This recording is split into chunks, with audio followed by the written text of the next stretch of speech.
조갑제 TV 시청자 여러분 안녕하십니까? 2025년 2월 15일 오후 2시입니다. 저 사무실은 광화문에 있습니다.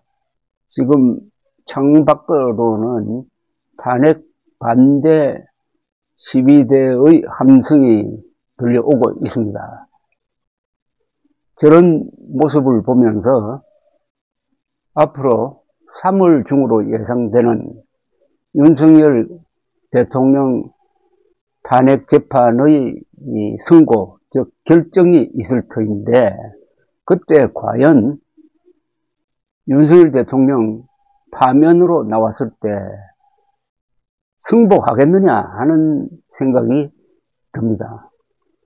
헌법재판소와 대법원의 판결은 그게 최종 선고입니다. 그게 불복할 방법은 사실상 없습니다.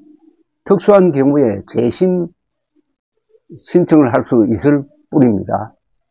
무조건 승복해야 그게 민주주의 법치국가로서 성립이 됩니다.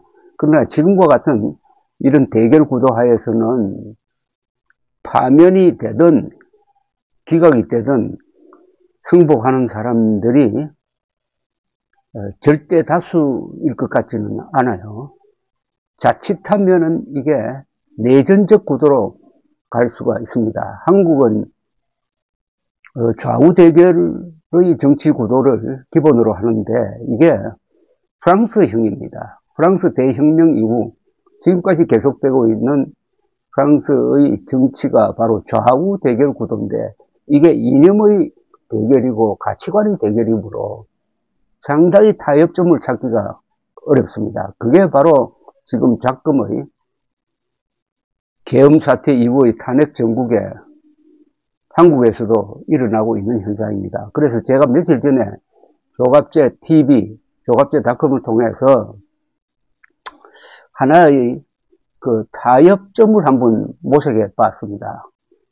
일단 기본적인 전제는 윤석열 대통령 파면 결정이 나올 가능성이 상당히 높다는 것을 전제하고, 그런 결정이 나기 전에, 헌법재판소의 결정이 나기 전에 윤석열 대통령이 자진해야 하는 그런 아이디어를 피력해 봤는데 이게 뜻밖의 많은 관심을 모으고 있습니다. 특히 제가 이틀 전에 YTN 라디오에 나와가지고 윤 대통령이 전격적으로 하야 성명을 발표할 가능성과 그 후의 어떤 시나리오에 대해서 설명을 한 적이 있었습니다. 그것을 다른 언론이 또 보도를 하고, 그리고 여기에 대해서 민주당 측과 윤석열 대통령 측 그리고 국민의힘 쪽의 의견을 소개하니까 이게 일단 화두가 되었습니다. 일단 화두가 되면은 하나 좋은 것은 이걸 주제로 해가지고 찬반 의견이 오고 가는 가운데서 어떤 바람직한 방향이 설정될 수도 있다 이거죠. 민주주의 국가의 한 장점은 어떤 문제를 또는 어떤 아이디어를 공론화할 수 있다는 겁니다. 공론화가 되면은 그 자체로서 동력이 생겨가지고 좋은 방향으로 귀결되는 경우가 있다는 거죠. 이 문제를 비저조선이 상당히 긴 기사로 다루었으므로 이걸 좀 소개해 드리겠습니다. 곳곳에서 흘러나오는 윤 대통령 하야설의 가능 여부부터 논란. 일각에서는 사퇴 고려해서 대책을 강구해야 한다. 탄핵 과정에서 사퇴는 불가능하다. 아니다. 사퇴를 막을 규정이 없다. 국회법 134조 2항을 놓고 해석이 엇갈린다. 이미호 기자가 정리를 한 겁니다. 이 기사를 우선 좀 소개를 해드리겠습니다. 기사는 이렇게 전개가 됩니다. 하야 논란은 조갑제 TV 대표가 14일 YTN 라디오에서 윤 대통령이 전격적으로 하야 성명을 발표할 가능성이 있다고 밝히면서 본격적으로 불거졌다. 조 대표는 헌법재판소가 8대 0으로 파면 결정할 것이라는 의견이 법률 전문가들 사이에서 지배적이고 12.3 계엄 직후 하야를 검토했을 때보다 현 시점이 여러모로 유리한 상황이라는 이유를 들었다. 그는 윤 대통령 지지율이 꽤 높기에 하야를 결정하면 유리한 여론을 만들 수가 있는 등 선거판을 흔들어 놓을 수도 있다. 어차피 파면될 것이 확실하다면 인기가 있을 때, 아쉬움이 있을 때 선언해야 극적 효과를 발휘할 수 있다고 했다. 또 하야에 따른 동정심이 역으로 이재명 더불어민주당 대표 등에 큰 타격으로 작용할 것이라고도 했다. 이렇게 저희 주장을 소개했습니다. 그리고 이 기사는 정치권 안팎에서는 윤 대통령 하야 가능성에 대한 시나리오가 여러 채널을 통해 언급되고 있다. 지난 13일 윤 대통령 측은 헌재에서 열린 탄핵심판 8차 변론에서 지금 같은 심리가 계속되면 중대한 결심을 할 수밖에 없다고 했는데 중대 결심이 무엇을 뜻하는지 여러 추측이 나왔다. 정치권의 한 관계자는 높아진 지지율은 조기 대선에 영향을 줄 수밖에 없고 결국 정권을 재창출한 후에 사면을 받으면 된다는 이야기까지 나온다고 전했다라고 했습니다. 하야 가능성은 국회 밖에서도 흘러나왔다는 겁니다. 저 말고도 하야 가능성을 언급한 사람들이 있다는 거죠. 예컨대 박종희 서울대학교 정치외교학부 교수는 지난 12일 자신의 페이스북에 헌재가 탄핵을 기각할 가능성은 거의 없어 보이는 상황이라면서 탄핵 인용이든 하야든 60일 이내에 대선이 치러진다는 점에서 윤 대통령에게 하야가 더 좋은 카드라고 썼습니다. 이어 하야 시에는 전직 대통령 예우 유지가 가능하고 향후 정치 활동에 대한 법적 제약이 없으며 지지 세력 결집에 유리한 환경 조성이 가능하다고 분석을 했습니다. 박 교수는 또 나중에 내란 관련 검찰 수사와 판결로 대통령 예우가 사라진다고 해도 대법원 확정 판결 때까지 시간이 꽤 오래 걸릴 것이니 대략 한 3, 4년 시간을 볼 수 있고 정권 재창출 시에는 사면을 기대할 수 있다고도 했습니다. 제가 주장한 것하고 좀 비슷하네요. 역시 사람이 어떤 문제에 대해서 깊게 생각하면 결론이 좀 비슷하게 나오는 것 같습니다.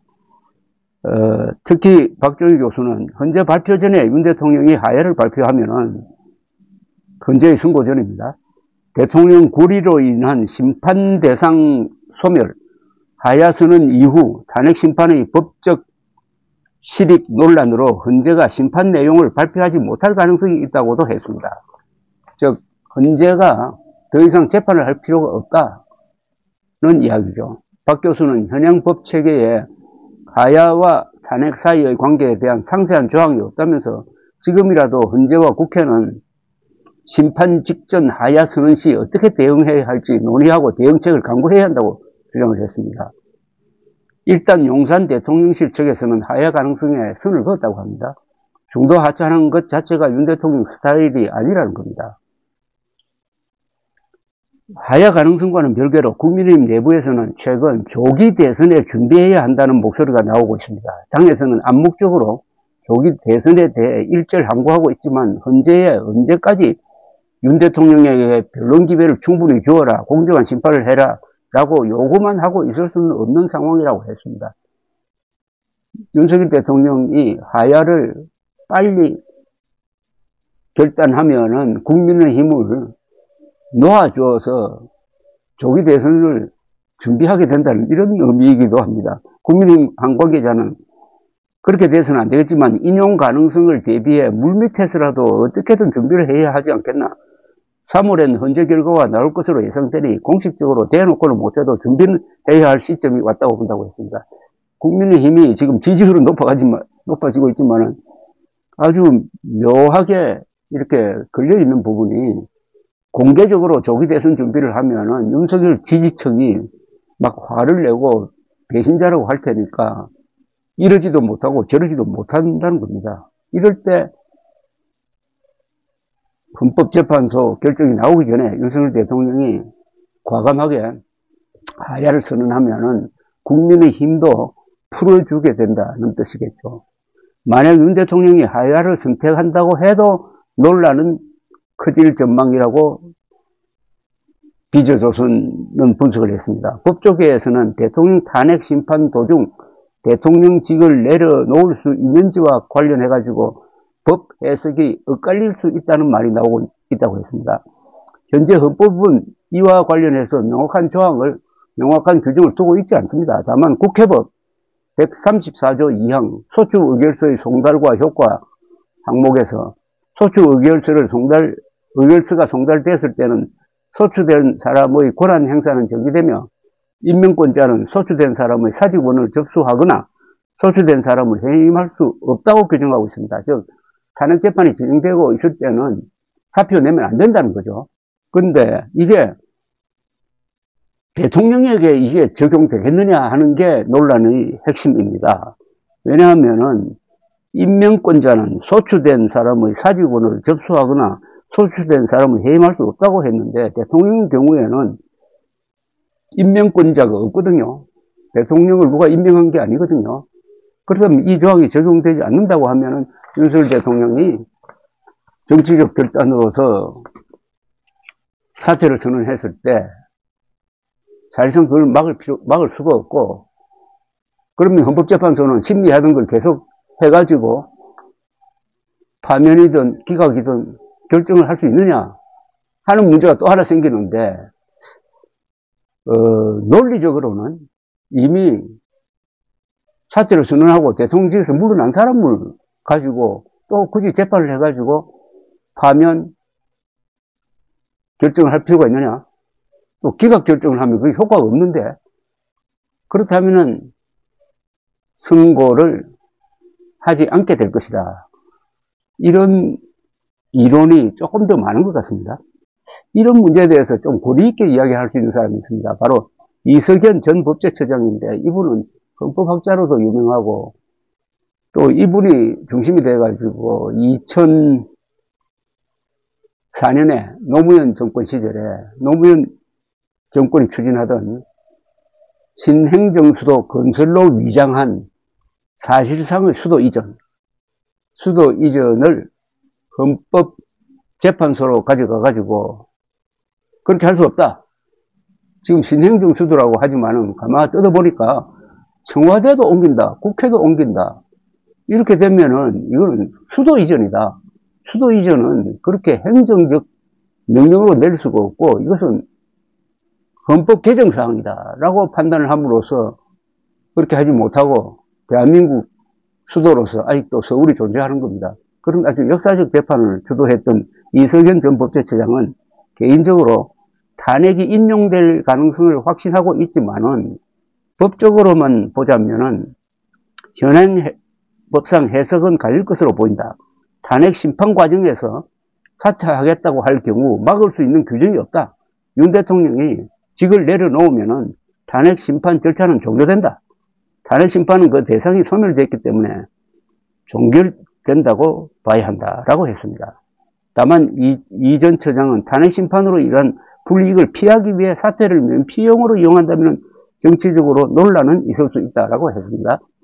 헌법학자인 이인호 중앙대 법학전문대학원 교수도 국회법을 적용할 수 있는 문제는 아니라고 본다. 대통령의 경우 헌법의 문제로 봐야 하는데 관련 규정 자체가 없다. 주권자의 신임을 받아 임명된 선출된 대통령이 본인 임의로 포기할 수 있는지를 따지는 것은 쉬운 문제는 아니라고 덧붙였습니다. 그런데 우리나라에서는 이미 이 전례가 있습니다. 1960년에 3.15 부정선거로 촉발된 4.19 학생 의거가 일어나가지고 이승만 대통령이 고민을 했습니다. 그때는 이승만 대통령 물러나라는 말을 하지 않았어요. 사람들이 워낙 종용을 받고 있으니까. 다만 선거를 다시 하라 하는 구호는 아주 많이 나왔습니다. 그러나 이승만 대통령은 부정선거 이미 확실해진 다음에 스스로 1960년 4월 26일 하야 성명을 발표를 합니다. 아주 충격적이었어요. 그리하여 사퇴를 수습합니다.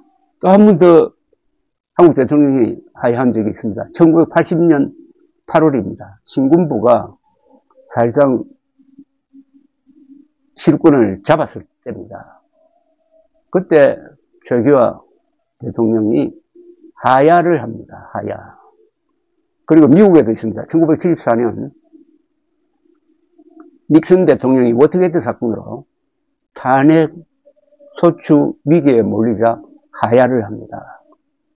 이 세 사람의 하야는 어떻게 보면 정치 현실에 순응한 결과였습니다.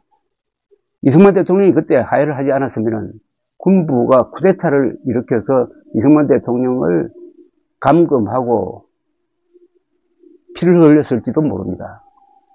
그리고 1980년 8월 최규하 대통령이 하야하지 않았더라고 하더라도 그의 말쯤 되면은 어차피 물러나게 돼 있었습니다. 전두환 장군을 대통령으로 세우는 시나리오를 착착 진행하고 있고 그것을 막을 힘이 최규하 대통령 쪽에는 없었습니다. 그리고 닉슨 대통령이 그때 하야하지 않았으면 미국 역사상 처음으로 파면되었을 것입니다. 우리나라에서는 이미 파면된 대통령이 한 사람 나왔습니다. 윤석열 대통령이 파면되면 두 번째입니다. 윤석열 대통령 쪽도 이제 아마 심각하게 고민하게 될 것이라고 생각합니다. 윤석열 대통령으로는 유리한 게 지금 탄핵 반대 집회가 전국적으로 일어나고 윤석열 대통령의 지지율, 이거 뭐 의미가 없습니다만 지금 현직이 아니니까. 그리고 국민의힘 지지율이 상당히 올라갔습니다. 이럴 때 하야를 결단하면은 동정심 물 받게 될 것이고 그게 조기 대선에서 국민의힘 후보를 유리하게 만들 수 있을 것이다. 일종의 희생 프라이를 날리는 건데 이 모든 게 윤석열 대통령의 성품에 따른 어떤 행동으로 그게 되든 말든 그렇게 할 것이라고 생각합니다. 그러니까 성격의 운명이라는 게 바로 이런 순간을 설명하는 말이기도 합니다. 감사합니다.